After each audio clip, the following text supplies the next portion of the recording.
5年级英语朗读比赛开始，1号请上台，3号请收听。Good morning, everyone. I am number 1. Today I would like to read you story number 3, The Bogey Beast. There was once a woman who was very, very cheerful, though she had little to make herself, for she was old and poor and lonely. She lived in a little bit of a cottage and earned a scant living by running errands for her neighbors, getting a bite here and there as reward for her services. So she made a shift to get up, and always looked as bright and cheery as if she had not a want in the world. One summer evening, as she was trotting, full of smiles as ever, along the high road to her hovel, what should she see but a big black pot lying in the ditch? "Goodness me," she cried, "that would be just the very thing for me if I only had something to put in it. But I haven't. Now who could have left it in the ditch?"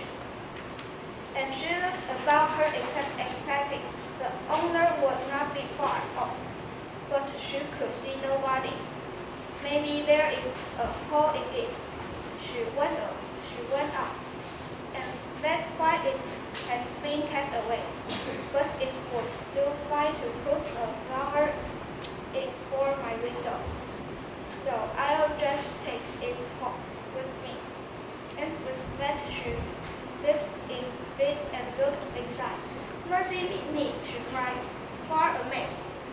"If it isn't full of gold pieces, here's luck."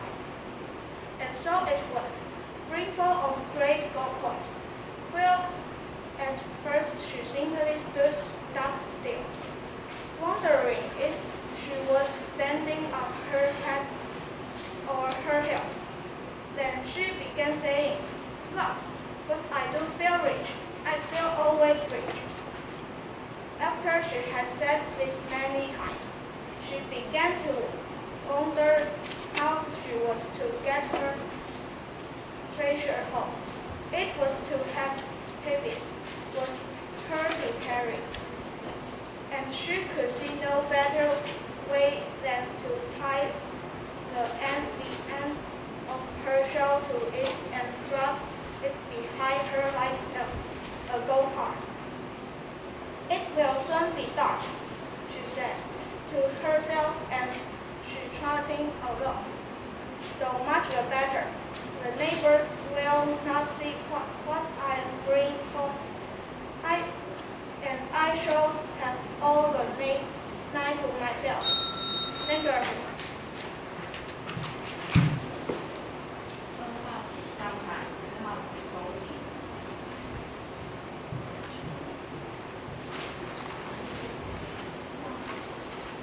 Good morning, ladies and gentlemen. I'm number 2. Today, my story is The Bogey Beast. There was once a woman who was very, very cheerful, though she had little to make herself, for she was old and poor and lonely. She lived in a little bit of a cottage and earned a scant living by running errands for her neighbors, getting a bite here and there as reward for her services. So she made a shift to get on, and always looked as bright and cheery as if she had not a want in the world. One summer evening, as she was trotting, full of smiles as ever, along the high road to her hovel, what should she see but a big black pot lying in the ditch? "Goodness me," she cried. "That would be just the very thing for me if I only had something to put in it. But I haven't. Now, who could have left it in the ditch?" And she looked about her expecting the owner would not be far off, but she could see nobody. Maybe There's a hole in it, she went on, and that's why it has been cast away. But it would do fine to put a flower in for my window. So I'll just take it home with me. And with that, she lifted the lid and looked inside. Mercy me, she cried, very amazed. If it isn't full of gold pieces, here's luck. And so it was, ring full of great gold coins. Well, at first, she simply stood still, wondering if she was standing on her head or her heels. Then she began saying, Lord, well, I do feel rich. I feel awfully rich. After she had said this many times, she began to wonder how she was to get her treasure home. It was too heavy for her to carry, and she could see no better way than to tie the end of her shawl to it and to drag it behind her like a go-kart. It will soon be dark, she said to herself, and she trotted along. So much better. Thank you for listening. 3号请上台，5号请抽题。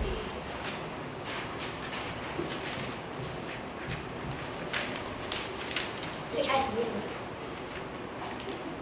Good morning, everyone. I'm number 3. Today I'm going to tell you a story. Number 2. Verbal finds a thief. One fine morning, a minister hurriedly went to Emperor Agrippa's court to tell the emperor some bad news. The gold coins were all gone. They must have been stolen the night before, the minister cried. Emperor Agrippa was shocked to hear this. The place where the minister lived was the safest in the kingdom. Surely no one could have broken into the house to steal the coins. It must have been one of the other ministers who lived there too, took the coins. But who? The emperor then had Virgo to the palace and asked him how to solve the case. Virgo called for a donkey to be tied to a pole at the place where the minister lived. He ordered all the ministers to lift the donkey's tail and say, I did not steal the coins. Then each of them must come to the palace later that day. When each of the ministers was at the palace, Virgo said, Now each of you must turn your hand up so I can see the palm of your hand. This was odd, and the minister did not know what to think of it. But they did as they were bid. When Virgo looked at the hand of each minister, he saw that each one of them, except Ali Khan, had a black patch of paint on their palm. Aha! Got the thief. You see, Virgo had painted the donkey's tail with a black coat of paint. He knew that the one minister who was guilty, in fear, would not touch the donkey's tail. And that's how the thief be caught, and the case be solved. So once again, Virgo proved how clever he was, and he was rewarded by the emperor with 1,000 gold coins. Thank you for listening. 4号请上台，6号请抽题。Hello everyone, I'm number 4. Today my topic is number 5. Why ants are found everywhere? One day, lion, the king of the zoo, ordered all the other animals to honor him. One by one, tiger, elephant, snake, and many other animals come to bow before lion. Even ants set out on the journey. It was a long and tall trip for a tiny creature like ant. As a result, ant was the last to ever went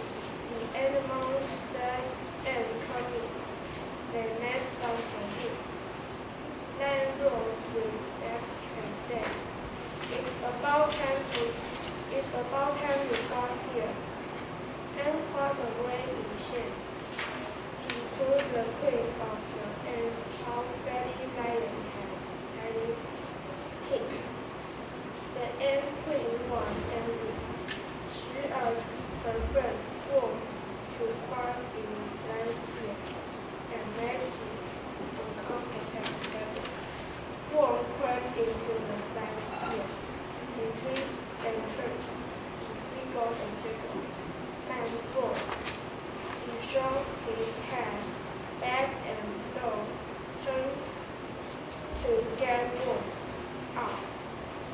The other animals barked help, but nobody was small enough. Like a dog who would go crazy if he didn't find a way to get right on home. As that he lived, there was only one animal that could help him. Then an ant appeared. The ant thought Lion had been good enough, so she sent Ant to help. When Ant family arrived, Lion was lying rolled on the ground in front. Ant cried into his ear. Ant cried out, "Thank you, woman. You can come out now." Ant was brought the ring and he said, "Well done, Ant. I have seen that from now on you and your all other ants may live anywhere." Thank you for listening. 5号请上台，7号请冲台。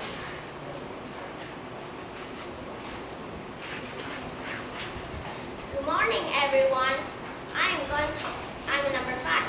Today, I'm going to tell you a story. The Bogey Beast.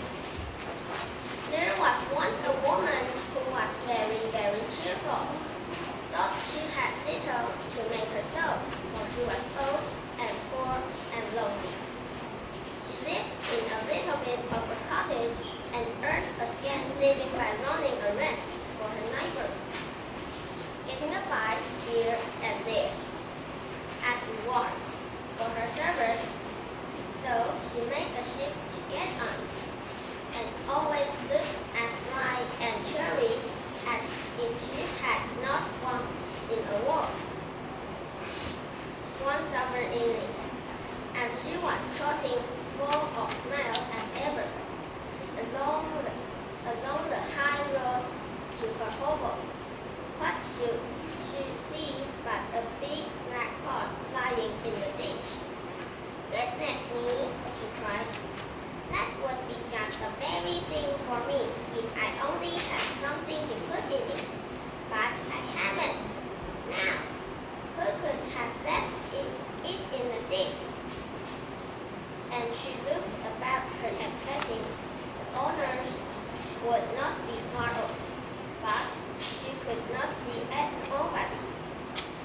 "Maybe there is a hole in it," she went on, "and that's why it has been cast away.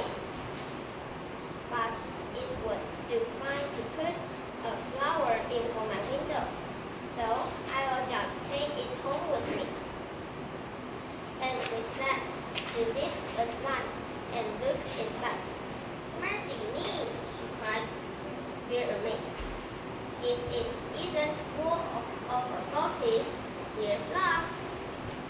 And so it was, brimful of great gold coins.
morning, everyone.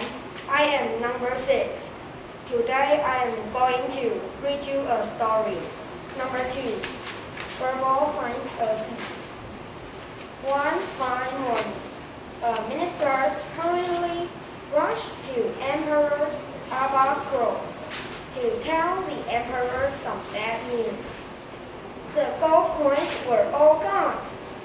They must have been stolen the night before, the minister cried. Emperor Abba was shocked to hear this.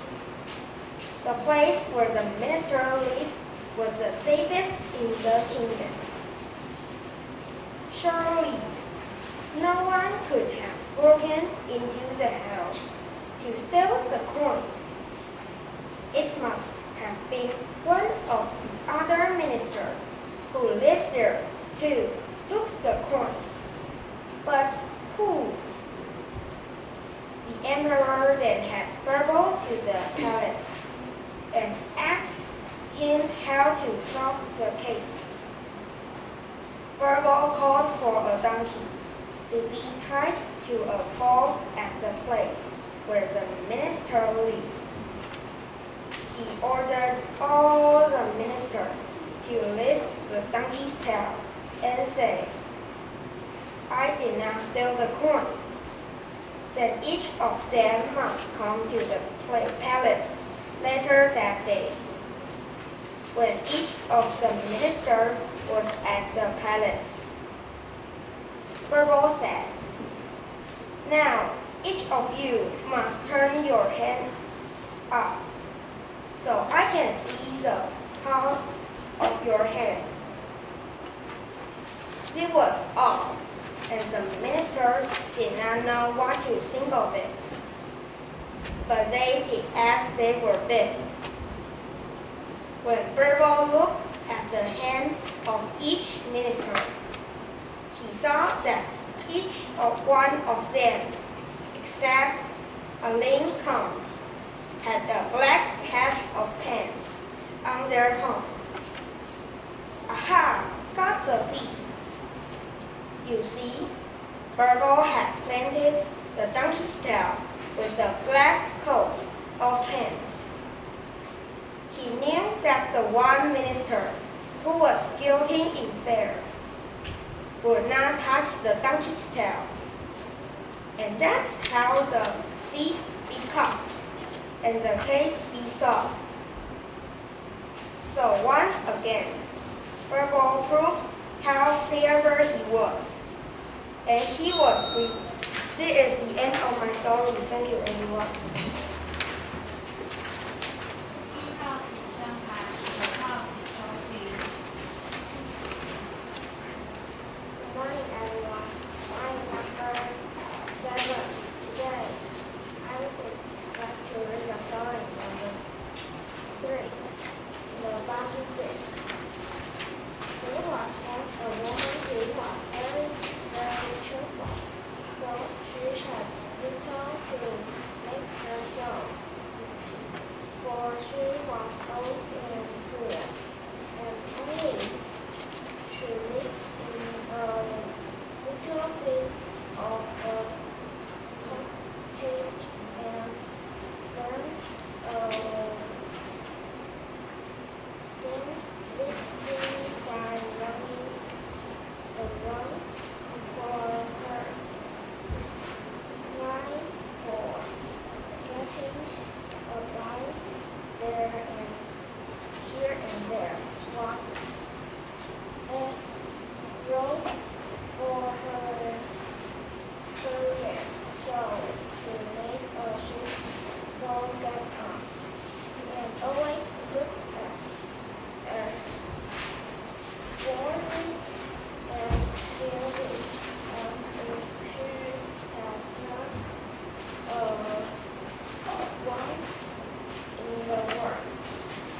On summer evening, as she was trotting full of smiles, as ever along the high road to her long home.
ladies and gentlemen. I am number 8. Today my story is The Bogey Beast. There was once a woman who was very, very cheerful, though she had little to make her so, for she was old and poor and lonely. She lived by a little bit of a cottage and earned a scant living by running errands for her neighbors, getting a bite here and there as rewards for her services. So she made a shift to get on, and always looked as spry and cheery as if she had not a want in the world. One summer evening, as she was trotting, full of smiles as ever, along the high road to her hovel, what she should see but a big flat hog lying in the ditch. "Goodness me," she cried, "that will be just the very thing for me if I only have something to put in it. But I haven't. Now, who could have left it in the ditch?" And she looked about her, expecting the owner would not be far off. But she could see nobody. "Maybe there's a hole in it," she went on, "and that's why it has been cast away. But it will do fine to put a flower in for my window. So I'll just take it home with me." And with that, she lifted the lid and looked inside. "Mercy me," she cried, fair amazed. "If it isn't full of gold pieces. Here's luck." And so it was, brimful of great gold coins. Well, at first, she simply stood stock still, wondering if she was standing on her head or her heels. Then she began to say, "Knocks, but I do feel rich. I feel awfully rich." After she said this many times, she began to wonder how she was to get her treasure home. It was too heavy for her to carry, and she could see no better way than to tie the end of her shawl to it and drag it behind her like a go-kart. "It will soon be dark," she said to herself as she trotted along. "So much the better. The neighbors will not see what I bring home, and I shall have all the night to myself, and be able to think what I'll do. Maybe I'll buy a grand house and just sit by the fire with a cup of tea and do no work at all like a queen. Or maybe I'll bury it at the garden foot and just keep a bit in the old china teapot on the chimney piece. Or maybe, goody goody, I feel so grand I don't know myself." That's the end of my story. Thank you for listening. 9号请上台，11号请装进。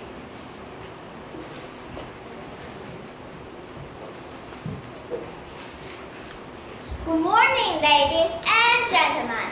I'm number 9. Today, my story is Burble Finds a Thief.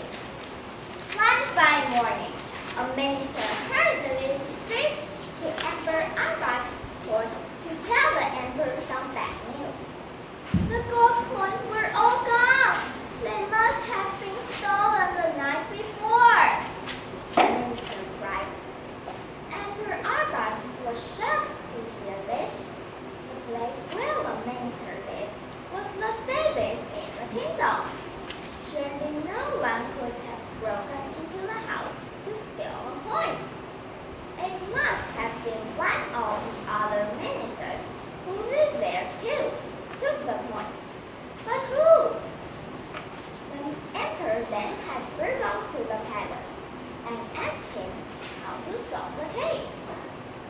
Burble called for a donkey to be tied to a pole at the place where the minister lived.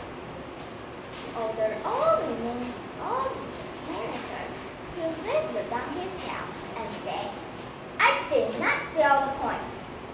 Then each of them must come to the palace later that day. When each of the ministers was at the palace, Burble said, "Now each of you must turn your hand up, so I can see a pouch for your hand." This was odd, and the ministers did not know what to think of it. But they did as they were bid. When Burble looked at the hand of each minister, he saw that each one of them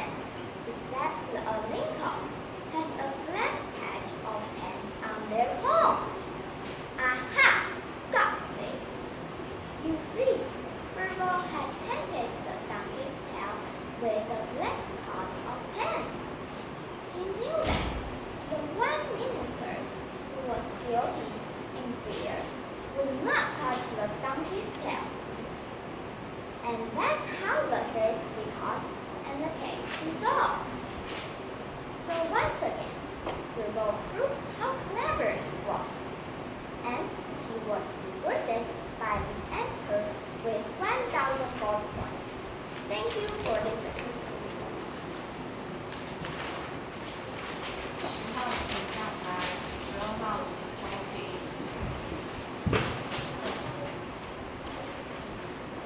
Good morning, everyone. I am number 10. I would like to read you story number 5.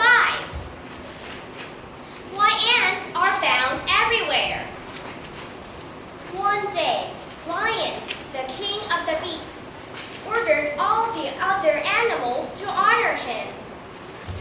One by one, tiger, elephant, snake, and many other animals came to bow before Lion. Even ants set out on the journey. It was a long and tough trip for a tiny creature like ant. As a result, ant was the last to arrive. When the other animals saw ant coming, they made fun of him. Lion roared with laughter and said, "It's about time you got here." Ant crawled away in shame. He told the queen of the ants how badly Lion had treated him. The ant queen was angry. She asked her friend Worm to crawl in Lion's ear and make him uncomfortable. Worm crept into Lion's ear. He twisted and turned. He wiggled and jiggled. Lion roared. He shook his head back and forth, trying to get Worm out. The other animals offered to help, but nobody was small enough. Lion knew he would go crazy if he didn't find a way to get rid of Worm. At last, he realized there was only one animal that could help him. Lion asked Ant Queen for help. The Ant Queen thought Lion had been punished enough, so she sent Ant to help. When Ant finally arrived, Lion was rolling on the ground in pain. Ant crawled into his ear and called out, "Thank you, Worms. You can come out now." Lion was so relieved that he rewarded Ant. He said, "Well done, Ant. I have decided that from now on, you and all the other ants may find a place to live anywhere you'd like." And that is why, to this day, even though some animals can only live in the jungle, some only in the desert, and others only in the rainforest, ants live everywhere. Thanks for listening. 11号请上台。 Good morning, everyone. I'm number 11. Today my topic is a very special guitar. Once upon a time, there was a little frog who loved music more than anything else. He loved croaking together with his brothers, but he also loved listening to the birds singing or the crickets chirping. He just could not get enough of all those beautiful melodies surrounding his hutch each day. One day, however, he noticed a young man who sat down in the meadow near the pond and took a string thin out of a large case. This wooden thing had 2 bumps on either side and a long thin neck on which 6 strings were fixed. The young man laid the thing on his desk, pressed down the strings with his left hand, pulled them with the right hand, and all of a sudden, the most wonderful music filled the air that he had ever heard. Enchanted, the little frog listened to him, while the young man played all new melodies. How he would have loved to sing such wonderful songs on his own. But all at once, croaking seemed boring to the little frog, and even the birds singing or the crickets chirping appeared much more humdrum to him now than these melodies. When the young man put the musical instrument back into the case and went away, the little frog directed head to the wise old owl. He described the instrument for her, then waited for her answer in excitement. That may think, the owl said and rubbed her big stick thoughtfully with her right wing. This must have been a guitar. Then I will learn to play the guitar, the frog exclaimed and hopped back to his pond. Frogs cannot play the guitar, the owl called after him. But the little frog did not hear her anymore. As soon as he reached his pond, he told all of his friends that he wanted to play the guitar. The young frog became very sad. He had no fun at all anymore working together with the other frogs. The whole evening long, he could only think about the wonderful melodies which young men had elicited from the guitar. It's the end of my reading. Thank you for listening.